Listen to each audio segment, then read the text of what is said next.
নমস্কাৰ বন্ধুসকল, আজি আকৌ মোৰ ঘৰলৈ আলহী আহিলে আমাৰ হাপেখাতি ভাইটি সনাতন গগৈ।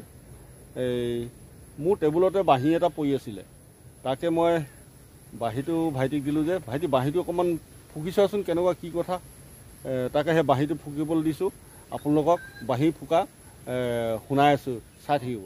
নমস্কাৰ প্ৰিয় দৰ্শকসকল, আজি এই দাদা ঘৰলৈ ফুৰিবলৈ হঠাতে আহিলোঁ আৰু এই দাদাই টেবুলতে বাঁহী এটি আনি থৈছিলে। দাদাই হঠাতে মোক দিলে অলপ চাবৰ কাৰণে।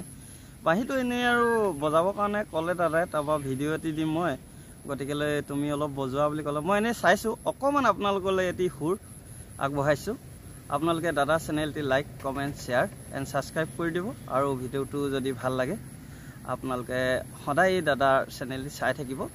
ধন্যবাদ। আৰু মোক পাব আপোনালোকে মোৰ আছামিজ ৰ' ভইচ বুলি এটি চেনেল আছে, ইউটিউব চেনেল হয়, তাত পাব আপোনালোকে মোক চাব, সনাতন গগৈ ভিডিঅ' বুলি চাৰ্চ কৰিব। ধন্যবাদ।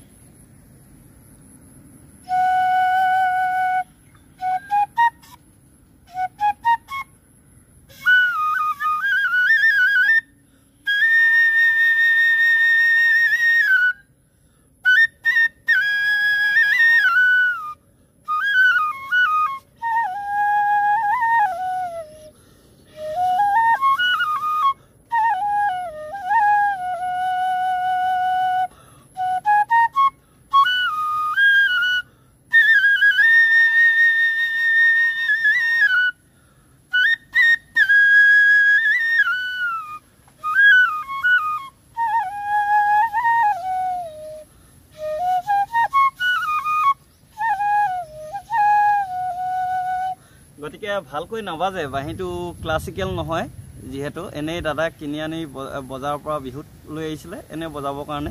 মই চালোঁ সিমান ভাল নহয়, তথাপিতো আপোনালোকৰ আগত এনে এটি সুৰ বজাই শুনালোঁ।